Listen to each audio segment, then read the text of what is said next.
DPR का हिसाब से काम होना चाहिए, वो तो बिल्कुल नहीं है।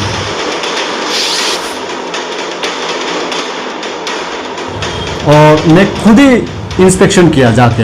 एक्चुअली मैं जहाँ से रिजेक्टेड क्वारी थी, जो रिकॉग्नाइज क्वारी नहीं है, रिजेक्टेड वाला, वहाँ से वो लोग पूरा मिला जुला के डाल के रखा है। और जहाँ में वो लोग WVM ये सब डालना चाहिए, उसमें तो डायरेक्ट बोल्डर डाल के रखा है। आप देख रहे हैं Indian prime news Arunachal Pradesh. मैं हमारे जितने भी व्यूअर्स हैं मैं उसे बताना चाहूँगा कि ईदिक लोम्बू सर हमारे बीच आज मौजूद है, जो लपारादा क्षेत्र के एक RTI एक्टिविटी से और RTI पे कार्य कर रहे थे हमारे बाजार पे। वहाँ पे आप जो RTI किया तो आपको क्या क्या उस पर जो कमियाँ दिखाई दिया वहाँ पे? देखिए, फिर मैंने एक RTI डाला PWD डिवीजन बाशर। वहाँ पे एक प्रोजेक्ट है न्योदू टू सिरुसिबे रूट, NRCPR का एक रोड है, तो उसमें मैं RTI डाला। तो RTI से हम रिवर्स किया है कि वहाँ से निकल के देखा है कि जो DPR का हिसाब से काम होना चाहिए वो तो बिल्कुल नहीं है। और मैं खुद ही इंस्पेक्शन किया जाके।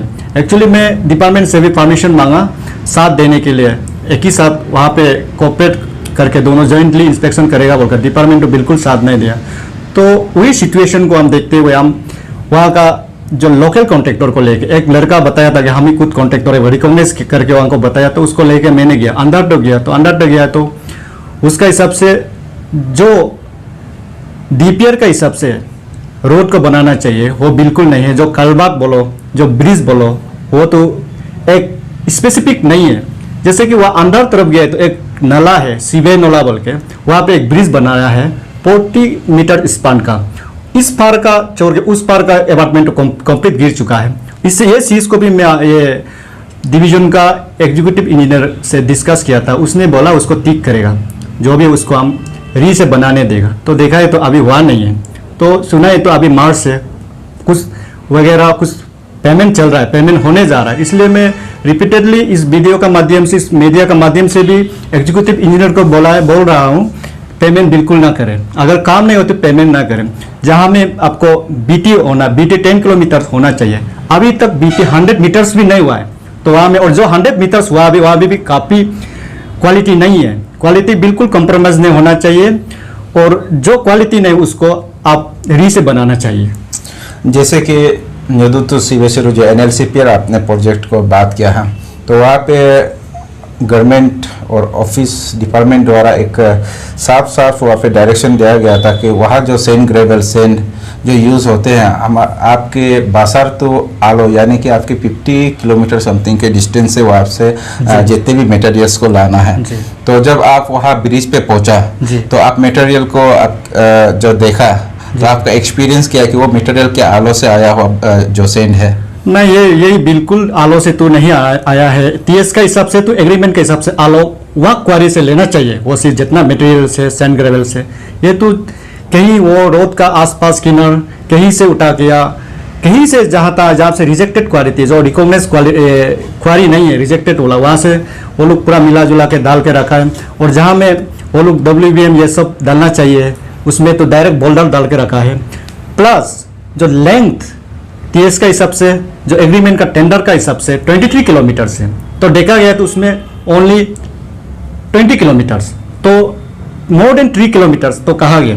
तो 3 किलोमीटर्स को डिपार्टमेंट क्या कर दिया, गवर्नमेंट क्या कर दिया, कहाँ छुपा दिया, पैसा कहाँ गया। इसलिए मेरा बार बार सवाल है कि कम से कम लेंथ को भी पुल कर दीजिए ना, FC को पुल कर दीजिए। बिल्कुल ऐसे नहीं है।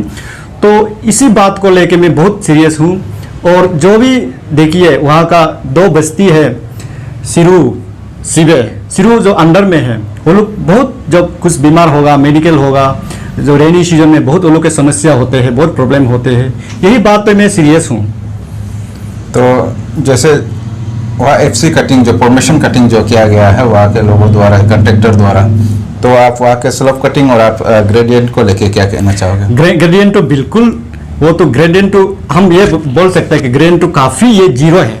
बिल्कुल ग्रेडियंट जो, अगर वहाँ का उस समय जो FC काटते समय जो इंजीनियर था, शायद वो इंजीनियर नहीं था। वो अगर वो इंजीनियर रियली वो इंजीनियर करके, वो इंजीनियर सर्टिफिकेट डिग्री करके आया, तो ग्रेडियंट ऐसे बिल्कुल नहीं होना चाहिए। तो स्लोप कटिंग तो बिल्कुल हो रहा ही नहीं, वो कंप्लीट ये DPR से बाहर है, और वहाँ में कोई भी जाके विजिट करे, इवन कॉमन पीपुल जो पढ़ा लिखा नहीं होके भी वो भी जाके देखने से कंप्लीट उसको रिजेक्ट हो जाएगा। ये तो बहुत ही खराब है, क्वालिटी बिल्कुल नहीं है। मैं आपको बता दूं, ये पब्लिक वर्क डिपार्टमेंट अरुणाचल के काफ़ी पुराना डिपार्टमेंट है, जहाँ पे काफ़ी एक्सपीरियंस इंजीनियरिंग रहते हैं, जिन्होंने काफ़ी सालों से इस तरह का जो काम है, रास्ते है, PMGSY है और जो बिल्डिंग कंस्ट्रक्शन पे काफ़ी एक्सपर्ट है। लेकिन अब ये जो उस पर एक आरोप जो लगा रहे हैं हमारे जो RTI जो कार्यकर्ता है, जो एक बहुत बड़ा गंभीर आरोप लगा रहा है कि हमारे PW डिपार्टमेंट पे कि उसकी जितनी भी काम किया गया है लापरवाही पे बिल्कुल गलत तरीके से वहाँ पे काम को अंजाम दे रहे हैं। तो ये बहुत बड़ा सवाल है हमारे राज्य सरकार के लिए भी, और मैं चाहता हूँ कि इस चैनल के माध्यम से हमारे जो मुख्यमंत्री है और हमारे जितने भी राज्य सरकार के जो मंत्री और ऊँचे पद पे जो रह रहे चीफ सेक्रेटरी, वो काइंडली इस पे जोर दे और इस कार्य को नोटिस करें और यहाँ पे जल्द से जल्द एक संगति जो गठन करे और इस पे निरीक्षण टीम जल्द से जल्द भेजे, जहाँ ये पता चल जाए कि दूध का दूध और पानी का पानी, जो सही क्या है जो गलत क्या है वो जनता के बीच आ जाए। और हमारे जो मुख्यमंत्री जो ये बार बार दावा करता है कि वो भ्रष्टाचार को बिल्कुल ना सहेंगे, लेकिन इस तरह का उसी के कार्यकाल पे इस तरह का भ्रष्टाचार हो रहा है, ये बहुत ही शर्म की बात है। और हमारे चीफ सेक्रेटरी सर से भी मैं अपील करता हूं कि आप इस चैनल पे जो बातें किया है इसे गंभीरता से लें और जो करप्शन जो भ्रष्टाचार हो रहे हैं उसे रोकने में आप पूरी सहयोग दें। तब तक के लिए जय भारत, जय अरुणाचल।